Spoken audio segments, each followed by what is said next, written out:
welcome to Vicarious Voyages. I'm Sandra Harvey, and today we have two really great stories. Our first story is called The Swamp Angel. It's about this lady who has really special powers. Anyways, it's a really great story, and I'd like for you to stay tuned. So stay tuned for The Swamp Angel. Swamp Angel by Ann Isaacs, illustrated by Paul Ozelinski. On August 1st, 1815, when Angelica Longrider took her first gulp of air on this earth, there was nothing about the baby to suggest that she would become the greatest woodswoman in Tennessee. The newborn was scarcely taller than her mother and couldn't climb a tree without help. Although her father gave her a shiny new axe to play with in the cradle, like any good Tennessee father would, she was a full 2 years old before she built her first log cabin. But by the time she was full grown, she was second to none in buckskin bravery, performing eye-popping wonders in the bogs and backwoods of Tennessee. When she was 12, a wagon train got mired in Dejection Swamp. The settlers had abandoned their covered wagons and nearly all hope besides. Suddenly, a young woman in a homespun dress tramped toward them out of the mist. She lifted those wagons like they were twigs in a puddle and set them on high ground. It's an angel! Angel? Cried the gape-mouthed pioneers. Ever since that time, Angelica Longrider has been known as Swamp Angel. To this day, stories about Swamp Angel spring up like sunflowers along the wagon trails, and every one of them is true. Once upon a summer in the Tennessee wilderness, there prowled a huge bear with a bottomless appetite for settlers' grub. Why, that varmint would rip the door off a food cellar and gobble up the whole winter's rations without waiting for a napkin. He came to be known as Thunder and Tarnation, because those were the words most commonly heard when he was spotted in the neighborhood. Many tried, but none could catch that low-down pile of pelts. He was fast and wily, and his fur so thick the gunshot never reached his skin. Before long, Thunder and Tarnation had cleaned out half the root cellars in Tennessee. The settlers were desperate, with no food to get them through the long winter ahead. So they sent word across the land of a competition to kill that bear. The reward for the successful hunter was to be Tarnation's enormous pelt, equal to a whole year's hunting and worth a lot more on account of his fame.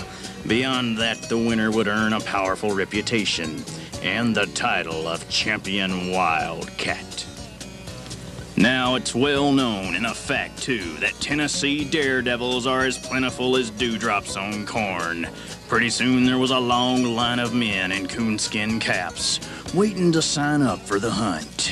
But when Swamp Angel stepped in line, one of those buckskins called out. Hey, Angel, shouldn't you be home mending the quilt? Says she. Quilting's men's work. Well, how about baking a pie, Angel? I aim to. Says she. A bear pie. Their hoots and taunts didn't stop Swamp Angel from signing up and setting out to find that bear.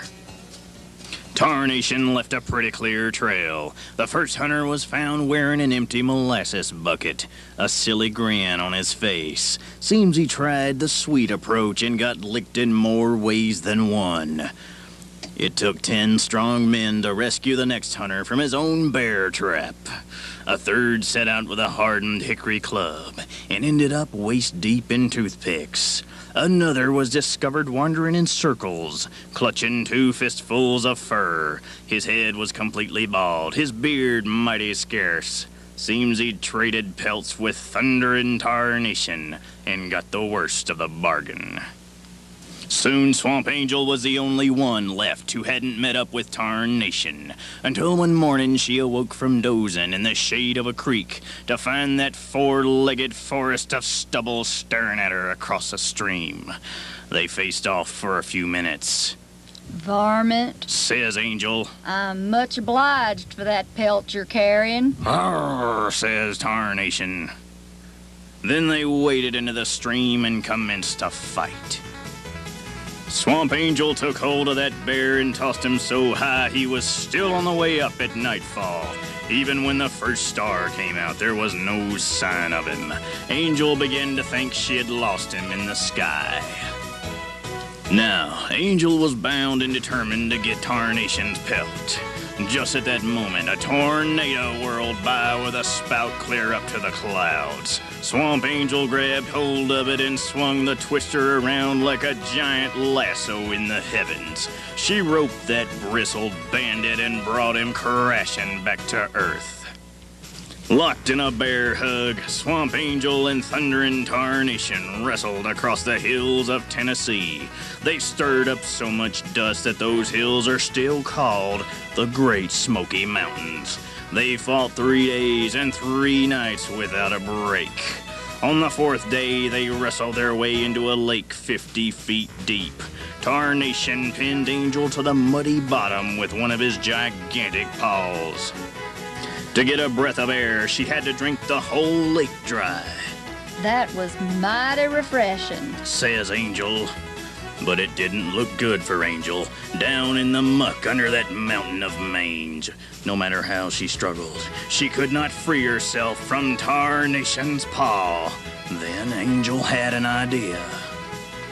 She opened her tobacco pouch and emptied it onto the end of Tarnation's nose.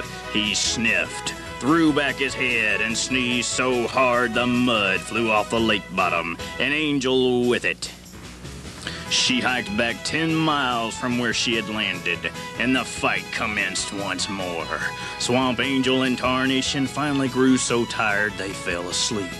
But that didn't stop them. They wrestled in their sleep. Tarnation snored louder than a rock slide, while Angel snored like a locomotive in a thunderstorm. Their snoring rumbled through the earth, tumbling boulders and shaking trees loose. By morning, they had snored down nearly the whole forest. The second biggest pine tree in Tennessee landed smack beside them. At the top of that tree was a beehive the size of a hill, oozing rivers of honey. After 5 days without food, Tarnation couldn't resist. He rolled over in his sleep and sank his jaws into the sweet, syrupy torrent. As he guzzled and slurped, Swamp Angel snored down one last tree. It fell right on top of Thunderin' Tarnation. That bear was as dead as a stump, and considerably flatter. When Angel awoke and saw what had happened, she plucked off her hat, bowed her head, and offered up these words of praise. Confound it, varmint, if you aren't the most wondrous heap of trouble I ever come to grips with. That night, Tarnation fed everyone in Tennessee. I can tell you, it was the biggest celebration the state had ever known. There were bear steaks and bear cakes, bear muffins and bear stuffing, bear roast and bear toast.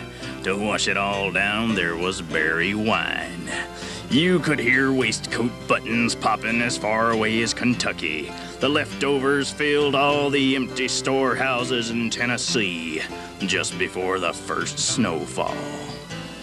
Swamp Angel decided to keep Thunderin' Tarnation's pelt as a rug. It was too big for Tennessee, so she moved to Montana and spread that bear rug out on the ground in front of her cabin. Nowadays, folks calls it Shortgrass Prairie. Now, you may think no more was ever seen of Thunderin' Tarnation, but that is not the case. Back when Angel threw him up in the sky, he crashed into a pile of stars, making a lasting impression. You can still see him there any clear night.